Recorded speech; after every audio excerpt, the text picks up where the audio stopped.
Hello everyone and welcome to BrickCats. My channel is for anyone who enjoys custom LEGO creations, likes saving money, and or those looking to get into custom building. If you're a fan of my channel or are interested in supporting what I do, please consider liking this review, subscribing, or leaving a comment. Each like, subscription, and comment helps others find my channel and I greatly appreciate your support. Today I'm very excited to be reviewing Quarries Workshop's U-Wing Starfighter.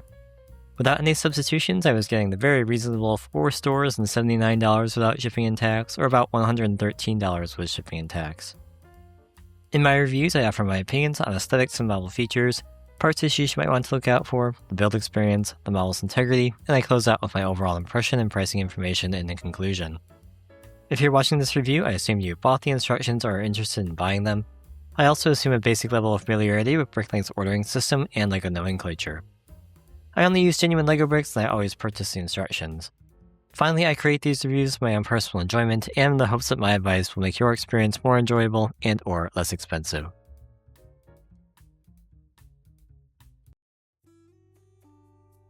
Quarries U-Wing measures about 18 3/4 inches front to back, about 7 inches wide, and just over 3.5 inches tall with the wings swept forward. With the wings swept back, the fighter measures about 15.5 inches front to back, 26 1/4 inches wide, and 3.5 inches tall. The wing mechanism works very well, they lock in place in both positions. The wings themselves look great with a slight angling created by hinge plates. I do think white hinge plates would look better, especially for this one here and at the tips of the wings. There is the slightest gap towards the wingtips as well, but it's not visible from most angles. The model uses 2 of the stickers from the most recent official set, 75399, for these blue stripes, so you can either buy the sticker sheet or these stickered elements directly if you aren't using parts from a 75399 U-Wing you already own. The upper fuselage is shaped very nicely and pops off easily to reveal the cockpit and the interior. The cockpit still only seats one minifigure, but at this scale and with the official cockpit piece you can't really seat 2 side by side. The cargo or passenger area is designed to seat 4, but you could probably squeeze more figures in there if you really wanted to. You could also remove these jumper plates entirely to provide more standing room. The underside of the fighter is mostly anti-studs, but the pilot's underside viewport is included along with a representation of the side windows with these trans-clear tiles. Aside from the wings, the play feature I really love in this model are the sliding doors. The doors move back and forth, admittedly with a bit of friction but not so much that it doesn't work smoothly, on a plate with a rail element to access the interior, although the easier way to get in here is from the top. Making room for the sliding doors does require some minor hull shaping compromises directly behind the crew compartment, but it's hardly noticeable and well worth it in my opinion. Around the back, the cooling vents have a largest gap in between the upper and lower sections. This should be continuous ideally, but that would be difficult to achieve given everything else going on back here, and this is more or less the same as the official set. This is also a door that has a storage area, with the added functionality of a clip connection. Finally, the engines are very smooth, using 4x4 round elements along their entire length. While not specified in this exact pattern, I switched up the location on some of the light bluish-gray curved bricks you see here to make it asymmetrical. Trans light blue cones serve as engine glow, and they sit atop Technic axles that run most of the length of the engine.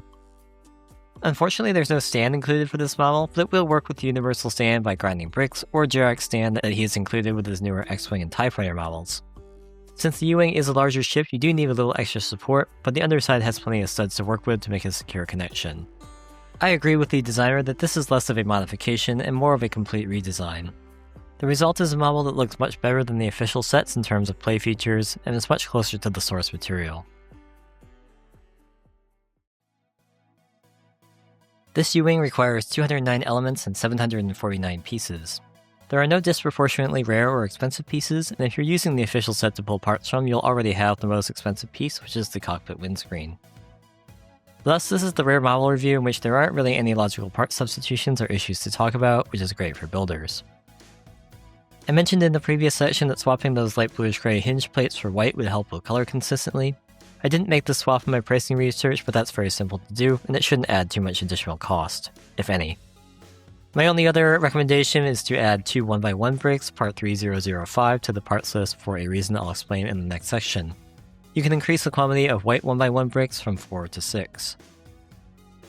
And as usual, I use the Brick Hunter extension to check the entire parts list against the Pick-a-Brick inventory. I do have an affiliate link that gives me a small percentage of the value of your purchase, so thank you in advance if you choose to use it. Pick-a-Brick orders over $35 ship for free, and if you spend more than $14 in the bestseller or standard categories, the handling fees are waived. I'll go over those results in the conclusion.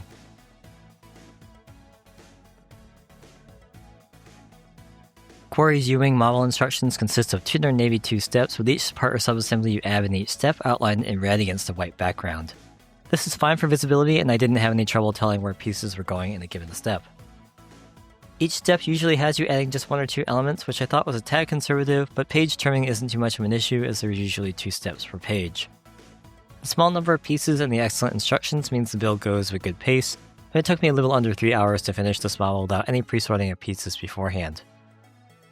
I only had 2 minor issues with the build. The first issue is in step 67, and this is where I think those 2 1x1 bricks are useful to place behind these Technic bricks.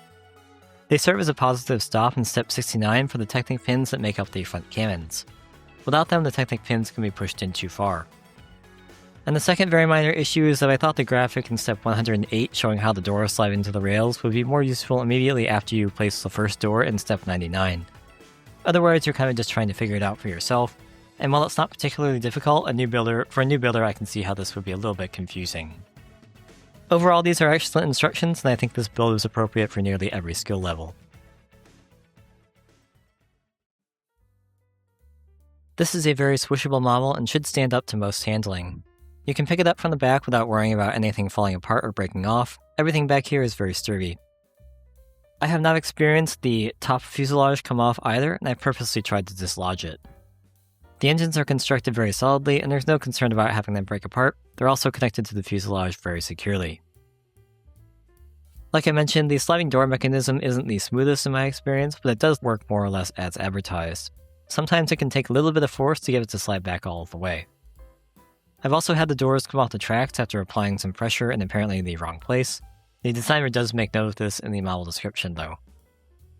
With the wings swept out, the primary concern becomes knocking them against something just because the model gets to be a little unwieldy in that configuration.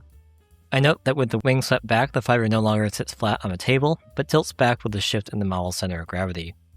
Overall, this is an excellent model in terms of stability. It's nearly at the same level as a playset.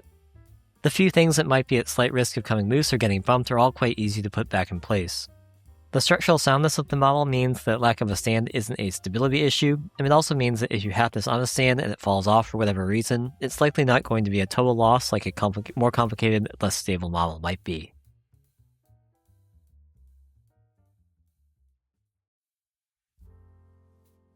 This is only my second Quarries Workshop model, and that number definitely has to increase. Both the X-Wing and this U-Wing check all the boxes for me and have something to offer those just getting into custom models and for those with much more experience. I think his B-Wing is next for me, and then we just have to build the Y-Wing and the A-Wing to complete the greatest hits of the Rebel Starfleet. Again, without any substitutions, I was getting 4 stores and $79 without shipping and tax, or about $113 with shipping and tax. With the addition of the 2 1x1 bricks, the price essentially didn't change, and it remained the same store count, so 4 stores and $79 without shipping and tax, or about $113 with shipping and tax. And then going full pick-a-brick, my pick-a-brick total was $107, which included tax but no shipping and handling, and that also included $5 of padding for the standard parts. The remaining elements, there were 4 of them, I could get from one store, and for a total of $4 without shipping and tax, or about $11 with shipping and tax, for a total of about $118. Instructions for this model cost $8 and they're available on Rebrickable. There will be a link to where you can buy those in the description below. Thanks as always for watching my review of Quarries Workshop's U-Wing Starfighter. If you've built the model, have something to share that I left out, or have a question about something I didn't cover, please leave your thoughts below in the comments. I'm very conscious that subscribers are earned and not deserved, so if you enjoy my content and want to see more, consider subscribing, leave the video a like or a comment, or follow me on Instagram if you haven't already. Thank you, and I hope to see you back next time.